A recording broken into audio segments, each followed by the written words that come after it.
Hi, I'm Ashley. I'm Brittany. And welcome to Honors Grad U.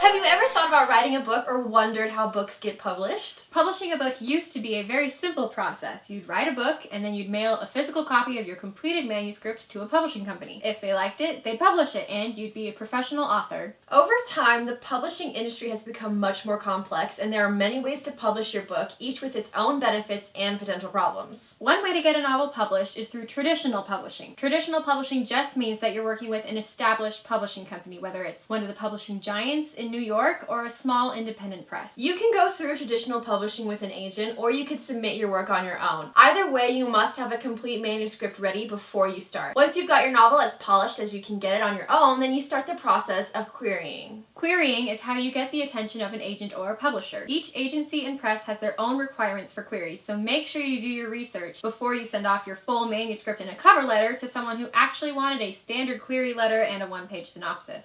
If you're hoping to publish with one of the big five, which are Hachette, Penguin Random House, HarperCollins, Macmillan, and Simon & Schuster, you definitely want to go through an agent. The big five almost never publish unsolicited manuscripts. Small presses, however, are more likely to work with you individually, so an agent might not be necessary in those cases. Once you've sent your query letter and signed a contract, your book will go through several rounds of edits and revisions. When the publishing company is satisfied, they'll add your book to one of their future catalogs. Usually your book will be published a year or two after it is accepted. Then they'll format it for printing and design the cover art. If your book is anticipated to do well, your publishing company will probably work hard to promote it. There will be marketing campaigns, cover reveals, online author chats, and all kinds of events to make the public aware of your book. More often though, marketing is not given a high priority until after a book has proven that it will do well. Then, after months and possibly years of waiting, your book will be published. You'll be given a few copies for yourself, and the rest will be sold wherever the publisher can get you shelf space. Self-publishing is a much shorter process. Since you don't have to get the approval of an agent or publishing company,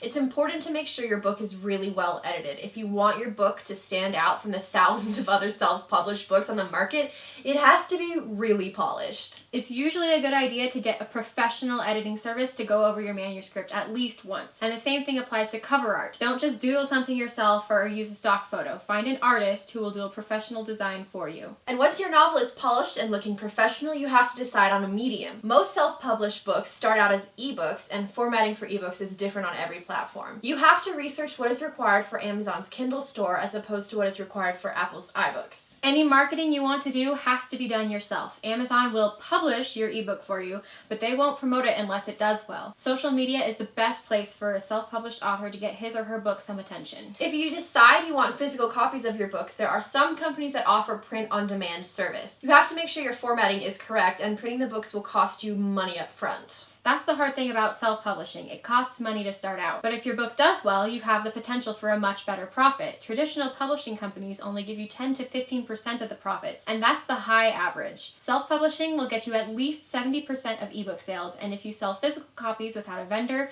you'll make 100% of those profits.